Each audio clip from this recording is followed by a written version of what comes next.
pelajaran berikutnya.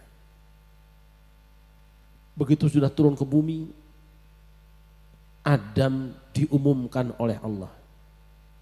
Hai malaikat, aku akan mengangkat seorang khalifah di muka bumi. Protes lagi.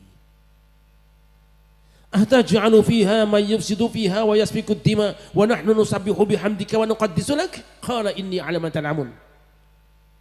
Mengapa engkau akan angkat seorang yang suka menciptakan kerusakan di muka bumi dan menumpahkan darah menjadi seorang pemimpin di muka bumi, ya Allah? Sedangkan kami orang-orang yang rajin bertasbih, bertahmid, bertakdis, sering hadrohan, sering baca-bacaan, sering wiridan. Mestinya kami yang diangkat jadi pemimpin, bukan Adam. Tapi Allah mengajarkan, Adam lebih unggul ilmu pengetahuannya. Begitu dites ilmunya, ternyata Adam lebih unggul ilmunya. Malaikat pun sadar. Artinya apa saudara-saudara?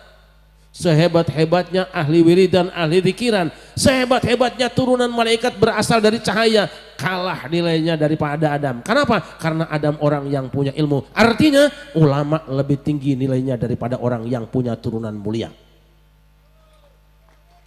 Kalau Mbah Abdullah sekarang ada di sini kita haulkan, bukan karena silsilahnya, bukan karena turunannya, tapi karena beliau telah ngajari kita semua dengan ilmunya, sehingga kita menjadi orang yang beragama Islam dan benar dalam ibadah kita. Karena ilmunya tidak pernah cerita turunannya. Maka hati-hati, karena biasanya kalau ada orang mulia, suka ada orang yang dompleng nyambung turunannya. Quran lihat, wala talbisul haqqa bil batil wa taqtumul haqqa wa antum ta'lamun. Jangan campur adukan yang benar dengan yang salah. Jangan cangkolkan nasab orang ini, jangan buatkan nasab orang ini yang akhirnya nyambung dengan kamu, lalu kamu mengatakan dia kan saudaraku. Hati-hati. Lebih mulia Adam karena ilmunya daripada malaikat turunan cahaya. Ini pun diajarkan oleh Allah Subhanahu wa taala dalam kalangan Bani Israel. Ketika mereka akan berperang dengan Jalut dan pasukannya, karena mereka berantakan akibat pecah belah. Bani Israel yang 12 suku itu hancur berantakan, dijajah oleh Jalut. Ketika mereka akan angkat pemimpin, sang pemimpin mereka, Nabi Samuel mengumumkan, Allah telah mengangkat di antara kamu seorang pemimpin, seorang panglima angkatan perang, seorang presiden, yaitu Talut.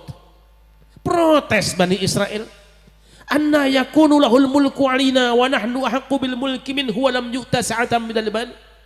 Ya Allah, bagaimana kau akan angkat seorang pemimpin seperti ini? Talut yang diangkat jadi pemimpin kami, dia kan bukan turunan pemimpin dan dia tidak punya harta yang banyak. Seharusnya pemimpin itu turunan pemimpin yang lalu, imam ya anak imam yang lalu. Seharusnya pemimpin banyak hartanya. Talut itu bukan anak pemimpin dan dia adalah orang kere. Jadi dari dulu sudah ada orang yang suka pamer turunan ngangkat pemimpin, maunya hanya diturun-turunkan, tidak boleh orang lain.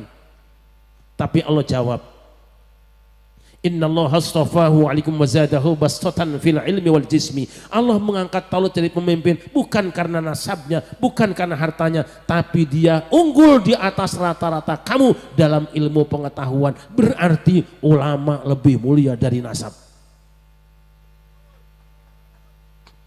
Maka aneh kalau ada orang mengatakan turunan anu 70 kiai yang alim itu lebih rendah daripada anu yang turunan walaupun gila. Bahwa turunan si anu yang bodoh lebih mulia daripada kepalanya 70 orang kiai. Agama apa yang ngajar kayak gini ya?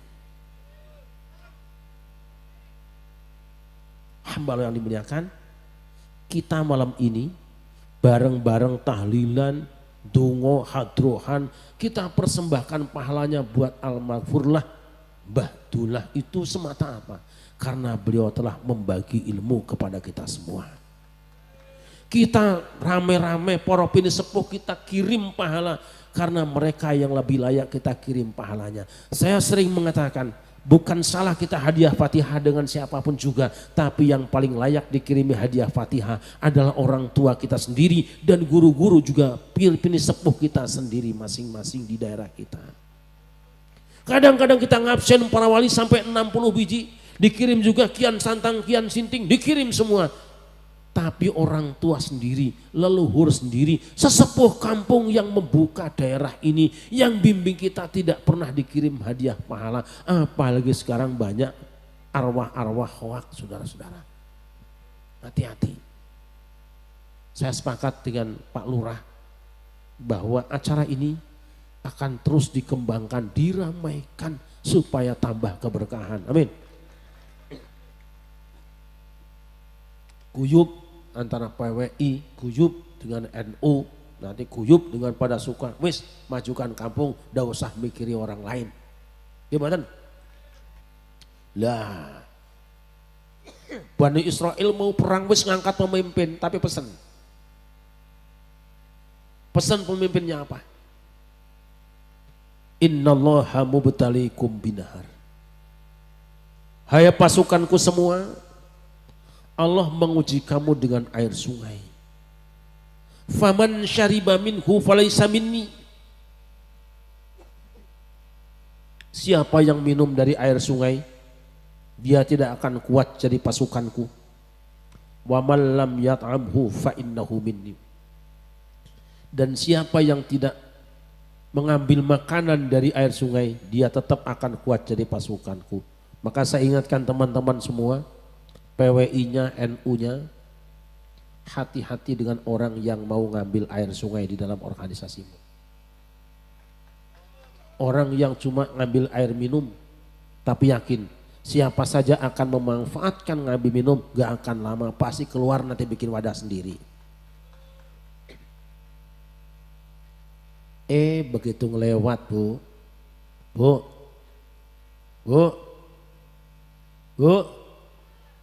gue buang apa? Gue peyang penjol apa Siti sih gue lah? Siti, Sarmidi mbok gue lah. Tahu-tahu mayoritas minum air sungai. Tapi setelah minum air sungai, berhadapan dengan Jalut dan pasukannya, la taqata lana al-yawma bijalut wa junudi. Kami tidak sanggup berhadapan dengan Jalut dan pasukannya, tapi masih tersisa orang-orang yang remeh secara ekonomi, kecil secara kemuliaan kemanusiaan. Dia orang-orang yang biasa tidak punya kepangkatan, punya prinsip. Kam min fi'atin qalilatin ghalabat fi'atan katsiratan biidznillah. Tidak sedikit kelompok kecil bisa mengalahkan kelompok besar dengan izin Allah. Akhirnya muncullah pemuda Daud. Ketika semua orang tidak berani berhadapan dengan Jalut dan pasukannya, muncullah pemuda Daud, anak muda. Modalnya cuma ketepel, tidak punya persenjataan yang lengkap, tapi dia maju ke depan dengan penuh keyakinan, sanggup mengalahkan Jalut, dan pada akhirnya Jalut ditembak dengan ketepelnya, mati dia. Merdekalah NKRI, Negara Kesatuan Rakyat Israel. Wahai teman-teman sekalian, wahai anggota PWI, jangan bermimpi kamu akan dipimpin oleh pasukan besar yang dipimpin ketua umummu. Cukup anak muda maju, kalian akan memperoleh kemenangan. Jangan bermimpi, karena Talut pun tidak sanggup. Pasukan yang besar tidak sanggup, muncul yang muda Daud. Dia bukan pimpinannya, tetapi dia adalah anggota yang dianggap kecil oleh orang lain, ditertawakan oleh orang-orang para pembesar, tapi nyatanya kemenangan lewat mereka. Percayalah, kemerdekaan bangsa ini juga tidak semata orang besar, tapi karena kebersamaan dan keselamatan umat Islam. Insya Allah tidak akan diselamatkan oleh ketum-ketumnya, suriah-suriahnya, itu ininya, tokoh-tokohnya. Percayalah, kalau Allah akan menolong memberikan kemenangan, anak-anak kecil akan membuka jalan kemenangan. Syaratnya jangan minum air sungai, jangan ikut-ikutan makan dana hibah. Jelas Mbak? Maka orang-orang yang makan dana hibah itu nggak akan bisa berperang. Karena apa? Karena kalau sudah kenyang minum air sungai, dia tidak ingat di sungai itu ada yang ngambang. Yang ngambang itu tidak selamanya hijau, tapi ada yang warnanya. Nah gue hati-hati lamun disumbang, jangan senang dulu disumbang. Bisa jadi sumbanganmu akan membuat sumbang suaramu. Hamba yang dimuliakan. Nah, tanpa terasa kita sudah panjang malam ini. Ibu-ibu semua, ayo kita jaga kerukunan. Ya, kita ini bangsa yang didirikan oleh para pendiri bangsa secara kebetulan ragam suku, ragam bahasa, ragam agama dan keyakinan, tetaplah bersatu. Ada orang Jawa di sini? Ada orang Jawa? Kok banyak sih? Banyak ku napa? Banyak napa? Soang. Ada orang Jawa, ada orang Sunda, ada orang Madura, anak wong Cirebon sing kene, anak kabeh nggih. Yuk Allah jadikan kita berbeda-beda tapi kita bineka tunggal. Khususun la ruhi Mbah Abdullah wa masyayikhi hadzal qaryah. Al-Fatihah.